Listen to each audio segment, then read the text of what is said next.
안녕하세요. 서연입니다. 오늘은 유럽 풍경에 대해서 같이 그려보려고 하는데요. 우리가 유럽 풍경을 그릴 때 예쁜 색들이 있잖아요. 그랬을 때 그 그림을 그릴 때 다 그리려고 하는 부분이 있어요. 왜냐면 우리가 시각적으로 보이기 때문에.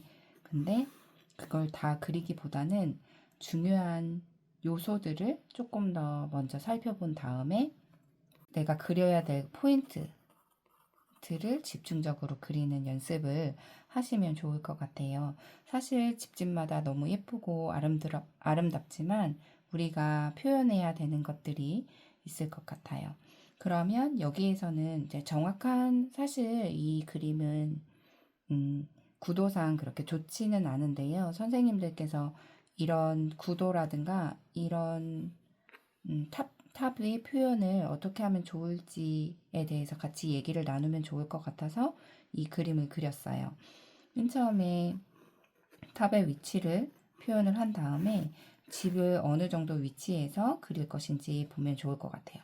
탑에 이렇게 두 개가 있고 여기 위에 집이 완성돼 있고 그 다음에 여기에 이렇게 집이 또 있어요. 그러면 이 중심으로 해서 이 구도를 좀 파악하신 다음에 그 다음에 자세히 그려나가는 거예요.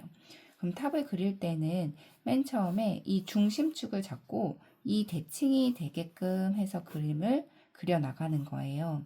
왜냐하면 이쪽을 한쪽을 그리다 보면 우리가 기울기라든가 이런 게 맞지 않을 수 있기 때문에 먼저 축을 잡고 이 대칭의 축을 맞춰가면서 그림을 그리시면 좋을 것 같아요. 만약에 여기 원이 있다라면 이 원의 가운데 놓고 이렇게 원의 형태를 잘 따라가시면서 그리시는 거예요.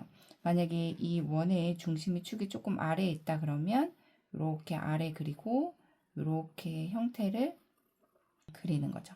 이게 어느 정도 형태가 잡으면 지우개로 다시 흐리게 잡은 다음에 명확하게 선을 다시 그으시면 훨씬 더 이 형태가 예쁘게 나오지 않을까라고 싶어요. 그림이 조금 작은 사이즈이기 때문에 묘사를 조금만 해도 예쁘게 나오거든요. 그래서 크게 그리실 분들은 조금 더 디테일하게 그림을 자세하게 그리시면 될 것 같고, 이 정도 사이즈로 그리시는 분들은 이렇게 붓의 터치감으로 이렇게 느낌을 살리시면 될 것 같아요. 자, 그림을 그릴 때는 느낌을 살리는 것을 제가 중요하다고 생각을 하고 또 여러분들께도 계속 말씀을 드리는데요. 내가 이 그림에서 좋은 부분이 무엇인가를 파악하고 그리시는 게 훨씬 더 좋을 것 같아요. 이 탑의 느낌이 좋으신 분들은 거기에 좀 집중할 수도 있고 아니면 이 지붕의 느낌이나 색을 표현하신 분들은 그렇게 될 수 있을 것 같아요. 그러면 자세히 그린다고 했을 때 탑이 모양이 이렇게 있어요. 그러면 중심축으로 해서 이렇게 탑은 원형이기 때문에 이렇게 원형의 형태로 완성이 된다라고 볼 수 있겠죠. 조금 그림을 그리실 때 확대해서 그리시면 여기에 뭐 문도 있을 수도 있고 문이라고 해야 되나요? 창문처럼 문이 있을 수도 있고 여기 이제 무늬가 여러 가지 있을 수가 있는데 그런 부분들은 자세하게 묘사를 하지 않고 그 느낌을 내는 그림들을 그리시려고 노력을 하시면 훨씬 더 자연스럽게 완성되시지 않을까라는 생각이 들어요. 집은 제가 간략하게 그림을 그려서 보여드리면 이렇게 지붕이 있고 집이 있다라고 하시면 이렇게 만약에 있어요. 그러면 이 첫 번째 집과 두 번째 집을 구분하기 위해서는 이 첫 번째 집 밖에 있는 부분, 경계 부분을 어둡게 하는 거. 이번에는 빛이 이쪽에서 들어오거든요. 그러면 이쪽에 빛이 받고 여기가 조금 더 어둡겠죠. 여기보다는. 그리고 여기가 더 어둡겠고 어두운 부분이 있고 그 다음부터는 밝아지고. 그래서 이 경계가 조금 더 어둡게 표현이 되면 집을 표현 잘 할 수 있어요. 그리고 여기에서도 이 지붕이 요 형태거든요. 그러면 해가 여기서 받으면 여기 부분에 그늘이 지겠죠? 그래서 그런 부분을 조금 더 디테일하게 잡으면 이 그림이 훨씬 더 명도를 더 살려서 그림을 그릴 수 있을 것 같아요. 이런 형태감을 잘 기억하셔서 그리시면 될 것 같아요. 이 그림에서 보면은 사실 제가 그림을 그릴 때 선생님들께서 다 그리지 않는 방법을 조금 생각하시면 좋을 것 같고, 그 다음에 다 색칠하지 않는 방법이에요. 그리고 마지막에는 명확하게 구분을 해주는 거예요. 자, 여기에 집을 제가 그림을 그렸어요. 그 다음에 다 그리지 않는다는 건 여기에 길이 있고 산이 있고 나무가 있어요. 그리고 지붕이 여러 가지 있는데 그것 부분은 생략했어요. 여기도 조금 더 생략했고, 또 색칠할 때 다 색칠하지 않기라고 하는 부분은 이렇게 군데군데 빛이 들어오는 부분을 조금씩 남겨뒀어요. 요런 부분, 또 요런 부분.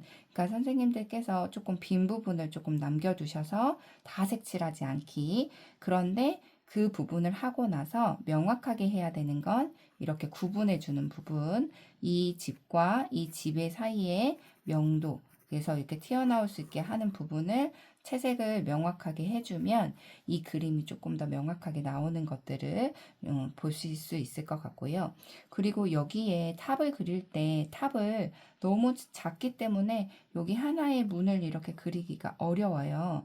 그러면 이 터치감으로 이렇게 점을 찍는다던가 이렇게 조그만한 묘사를 하면 좋을 것 같아요.